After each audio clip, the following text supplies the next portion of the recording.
আসসালামু আলাইকুম। আমি আমিনুস সালাম আকিব, পড়ালেখা করছি রাজশাহী বিশ্ববিদ্যালয়ে। তো আজকে আমরা যে টপিকটা নিয়ে আলোচনা করব তা হচ্ছে আইসিটি সাজেশন। কিভাবে আমরা অল্প দিনে পরে আইসিটিতে এ প্লাস পেতে পারি এই ব্যাপারে তোমাদের সাজেশন দেওয়ার চেষ্টা করব।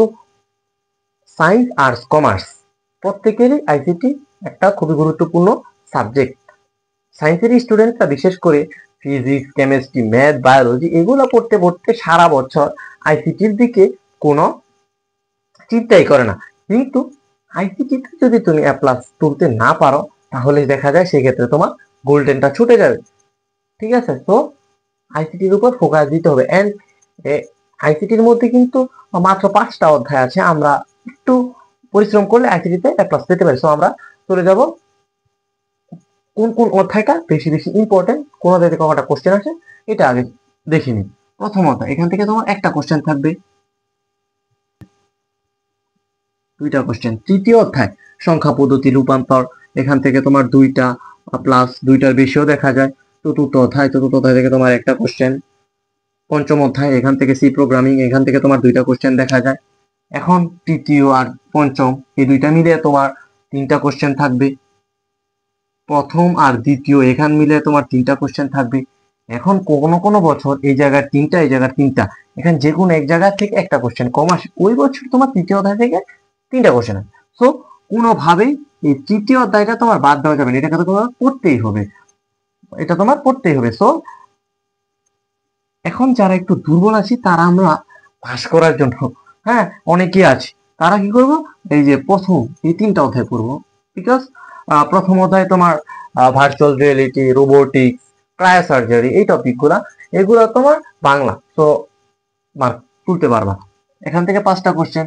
এখন 5টা কোশ্চেন এখান থেকে, তো অনেকে আছে যে 5টা কোশ্চেন থেকে 5টা কোশ্চেন আনসার করা একটু টাফ হয়ে যায়, আমরা একটু ভালো করতে চাই। তো আমরা এখানে পঞ্চম অধ্যায়টা টার্গেট করতে পারি, কারণ এখানে দুইটা কোশ্চেন আছে। তো আমার ব্যক্তিগত পরামর্শ হচ্ছে তোমার যে প্রত্যেকটা অধ্যায় পড়ে যাও। হ্যাঁ, একেবারেই যদি সময় না পাও তো সেই ক্ষেত্রে তুমি এই 3 অধ্যায় টার্গেট করতে পারো। এই চতুর্থ অধ্যায় বাদে যে কোনো একটা অধ্যায় বাদ দিতে পারো, এটা তোমার ব্যক্তিগত চয়েস। তো তারপরে চলে আসি আমরা বহু নির্বাচনী অংশে, এমসিকিউ যেটাকে বলি। এমসিকিউর 25 মার্ক, এখানে তোমার এমসিকিউর 25 মার্ক। তো এমসিকিউর 25 মার্কের জন্য এখন কি আমরা মাহবুবুর রহমানের বা যে কোনো একটা রাইটারের বই পড়তে যাব? আমাদের হাতে আর 30 দিনের মতো সময় আছে। তো আমরা কি করব, বোর্ড বই মাহবুবুর রহমান বলি বা আমরা যে যে রাইটারের বই পড়ি, ওই বইয়ের শেষে কিছু এমসিকিউ দেওয়া থাকে, ওই এমসিকিউ গুলা প্র্যাকটিস করে ফেলাম। বা মডেল টেস্ট অলরেডি বের হয়ে গেছে, আমরা যে যে পাবলিকেশনের মডেল টেস্ট কিনি না কেন ওইখানে বিগত সালের কোশ্চেন গুলা দেওয়া থাকে, ঢাকা বোর্ড, রাজশাহী বোর্ড, ওই কোশ্চেন গুলো পড়ে ফেলা। তাহলে এখান থেকে আমরা 20টা প্লাস এমসিকিউ কমন পাবো ইনশাল্লাহ। তো এখন আমরা চলে যাব যে অধ্যায় ভিত্তিক টাইপ ওয়াইজ কোন প্রথম অধ্যায় থেকে কোন টাইপ গুলা পড়তে হবে, দ্বিতীয় অধ্যায় থেকে কোন টাইপ গুলা পড়তে হবে, বিগত সালে কোন টাইপ গুলা এসেছে ওইগুলো নিয়ে আলোচনা করব। ভার্চুয়াল রিয়েলিটি, কৃত্রিম বাস্তবতা, প্রতি বছর কোশ্চেন আসে, 24 সালে কোশ্চেন আসছে, 23 সালে কোশ্চেন আসছে, মানে প্রায় যে কোনো একটা বোর্ডে কোশ্চেন এরিয়া থেকে থাকে। রোবোটিক্স, রোবট জনিত বিজ্ঞান, এখান থেকে কোশ্চেন দেখা যায়।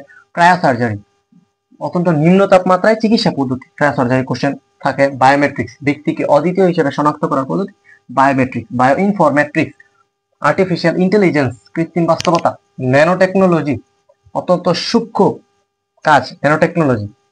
তো এই টাইপ গুলা পড়ে ফেলবে, প্রথমত থেকে যে একটা কোশ্চেন আসবে হুবহু কমন পেয়ে যাবে। কখের জন্য কর মধ্যে nano technology, virtual biometrics, biometrics একটা বৈশিষ্ট্য দিয়ে বলবে এটা কি আচরণগত বায়োমেট্রিক্স, শারীরবৃত্তীয় বায়োমেট্রিক্স, এরকম কোশ্চেন থাকে। তো এই টাইপ ওয়াই পরবর্তী ভিডিওতে আমরা টাইপ ওয়াইজ ক্লাসগুলো দেওয়ার চেষ্টা করব। তো তোমরা চ্যানেলটা সাবস্ক্রাইব করে পাশে থাকবা। দ্বিতীয় অধ্যায় থেকে যে টাইপগুলো ইম্পর্টেন্ট তার মধ্যে ব্যান্ডউইথ প্রতি সেকেন্ডে ডেটা প্রবাহ হারকে ব্যান্ডউইথ বলে, এটা থেকে কোশ্চেন দেখা যায়।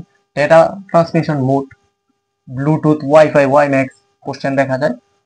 ব্লুটুথ, ওয়াইফাই, ওয়াইম্যাক্স এখান থেকে তোমার এমসিকিউ কোশ্চেনও অনেক সময় করে থাকে। ব্লুটুথের ডেটা প্রবাহের হার কতটুকু, কত কিলোমিটার ডিস্টেন্স পর্যন্ত ওরা ডেটা প্রবাহ করতে পারে। কোএক্সিয়াল কেবল তার মাধ্যম, এখান থেকে কোশ্চেন আসে। Fibre optic cable, coaxial cable question আসে। নেটওয়ার্ক টপোলজি, এখান থেকে কোশ্চেন থাকবে। নেটওয়ার্ক টপোলজি থেকে bus topology, ring topology, star, mesh topology, hybrid topology, দুইটা টপোলজি দেওয়া থাকবে। এখান থেকে বলবে দুইটার মধ্যে কোনটা ভালো, কোনটা ব্যবহার করা ভালো, এই কোশ্চেনটা এখান থেকে এসে থাকে। ক্লাউড কম্পিউটারিং, অনেক সময় ক্লাউড কম্পিউটারিং থেকে কোশ্চেন আসে। দ্বিতীয় অধ্যায় থেকে একদম এই যে নেটওয়ার্ক টপোলজি, এখান থেকে একটা কোশ্চেন থাকবে নেটওয়ার্ক টপোলজি। তো এটা খুবই ইম্পর্টেন্ট, এই টপিকটা খুব ভালোভাবে দেখতে হবে। তৃতীয় অধ্যায়ের মধ্যে সংখ্যা পদ্ধতির রূপান্তর। তৃতীয় অধ্যায় থেকে যেহেতু দুইটা কোশ্চেন আসবে, তো তুমি কোনো একটা অধ্যায় বাদ দাও সমস্যা নেই, বাট তৃতীয় অধ্যায় স্কিপ করার কোনো সুযোগ নেই, এটা করতেই হবে মাস্ট বি। তৃতীয় অধ্যায় দুইটা প্লাস কোশ্চেন আসবে। তো সংখ্যা পদ্ধতির রূপান্তর বলতে এখানে binary two octal, octal two hexadecimal, দশমিক থেকে অক্টালে, অক্টাল থেকে হেক্সাডেসিমাল, এই রূপান্তরগুলা দুই এর পরিপূরকের মাধ্যমে যোগ এবং বিয়োগ, দুইয়ের পরিপূরকের মাধ্যমে যোগ বিয়োগ, এটাও খুব ইম্পর্টেন্ট। এটা আসবেই, ঘর মধ্যে এই কোশ্চেনটা আসবেই। দুইটা সংখ্যা দেওয়া থাকবে, দুইটা সংখ্যার মধ্যে দুইয়ের পরিপূরকের মধ্যে পার্থক্য নির্ণয় বলবে। ডি মর্গানের উপপাদ্য আসে, logic gate, AND gate, OR gate, NOR gate, XOR gate, XNOR gate, বিভিন্ন সার্কিট দিয়ে বলে এক্স গেট, এক্স অর গেটে রূপান্তর করো, রূপান্তর কোশ্চেন গুলা দেখা যায়। লজিক্যাল ফাংশন থেকে সার্কিটের রূপান্তর কোশ্চেন আসবে, লজিক্যাল ফাংশন থেকে সার্কিটের রূপান্তর, আবার সার্কিট থেকে লজিক্যাল ফাংশনের রূপান্তর। একটা সার্কিট দেওয়া থাকবে, বলবে এটাকে লজিক্যাল ফাংশনে রূপান্তর করো, বা লজিক্যাল ফাংশন দেওয়া থাকবে, বলবে এটাকে সার্কিটে রূপান্তর করো। তারপর এনকোডার ডিকোডার কোশ্চেন দেখা যায়। এনকোডার ডিকোডার থেকেও বিগত সালে কোশ্চেন আসতে দেখা গিয়েছে। হাফ অ্যাডার, ফুল অ্যাডার কোশ্চেন আসে। তো যেই টাইপগুলো লিখে দিয়েছি প্রত্যেকটা ইম্পর্টেন্ট টাইপ, বিগত সালে এগুলা থেকে কোশ্চেন আসছে, এন্ড অ্যানালাইসিস করে এই টপিকগুলো দেওয়া হয়েছে। তোমাদের উচিত হবে যে এই টাইপগুলা বই থেকে খুঁজে জাস্ট এই টপিকগুলা পড়ে ফেলা। এখন ওই সময় নাই যে মাহবুবুর রহমানের স্যারের বইটা পুরোটা এ টু জেড পড়বা। এখন তোমাদের শর্ট করে নিয়ে আসতে হবে, যত কম পড়ে এই অল্প দিনের মধ্যে তুমি A+ পেতে পারো। তো এরপর দেখে নেওয়া যাক চতুর্থ অধ্যায় থেকে ইম্পর্টেন্ট টপিকগুলো। চতুর্থ অধ্যায় স্ট্যাটিক ওয়েবসাইট এন্ড ডাইনামিক ওয়েবসাইটের মধ্যে পার্থক্য। 24 সালে ঢাকা বোর্ডে 24 সালে এই দুটো পার্থক্য থেকে কোশ্চেন এসেছে। ওয়েব কাঠামো, বেসিক HTML, বিভিন্ন HTML চক দেওয়া থাকবে, বলবে HTML কাঠামো গঠন করো।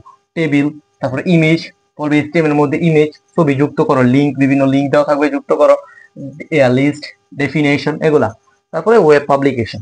চতুর্থ অধ্যায় থেকে খুবই কম, সো একটা কোশ্চেন থাকে, চতুর্থ অধ্যায় থেকে টার্গেট করতে পারো। তারপর পঞ্চম অধ্যায় থেকে দুইটা কোশ্চেন থাকে। এখানে বিভিন্ন প্রোগ্রামের ভাষা, এখান থেকে MCQ এর কোশ্চেন দেখা যায়। কম্পাইলার, ইন্টারপ্রেটার, এই দুইটার মধ্যে কোনটা ব্যবহার করার সুবিধাজনক, অসুবিধা, কম্পাইলার এবং ইন্টারপ্রেটার, এই দুটো থেকে এর মধ্যে কোশ্চেন আসে। তারপর অ্যালগরিদম, ফ্লোচার্ট, সি প্রোগ্রাম, এগুলাই থাকবে। এখন কোনগুলোর অ্যালগরিদম, ফ্লোচার্ট, সি প্রোগ্রাম তোমরা প্র্যাকটিস করবে, এখানে আমি নিচে কতগুলো লিখে রেখেছি। দুইটা সংখ্যার মধ্যে যোগফল নির্ণয়ের জন্য অ্যালগরিদম, ফ্লোচার্ট, সি প্রোগ্রাম। আমি জায়গা সংকলনের কারণে সংক্ষেপে লিখেছি অ্যালগরিদম, ফ্লোচার্ট, সি প্রোগ্রাম। দুইটি সংখ্যার মধ্যে গসাগু নির্ণয়ের জন্য অ্যালগরিদম, ফ্লোচার্ট, সি প্রোগ্রাম। দুইটি সংখ্যার মধ্যে লসাগু নির্ণয়ের জন্য অ্যালগরিদম, ফ্লোচার্ট, সি প্রোগ্রাম। সমবাহু ত্রিভুজের ক্ষেত্রফল নির্ণয়ের জন্য অ্যালগরিদম, ফ্লোচার্ট, সি প্রোগ্রাম। একটি বছর অধিবর্ষ হবে কিনা তা নির্ণয়ের জন্য অ্যালগরিদম, ফ্লোচার্ট, সি প্রোগ্রাম। তিনটি সংখ্যার মধ্যে কোন সংখ্যাটি বড় তা নির্ণয়ের জন্য অ্যালগরিদম, ফ্লোচার্ট, সি প্রোগ্রাম।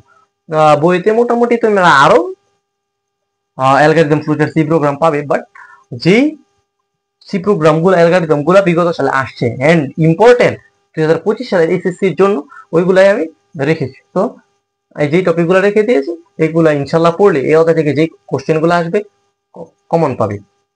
তো আজকের ভিডিওতে এই পর্যন্তই।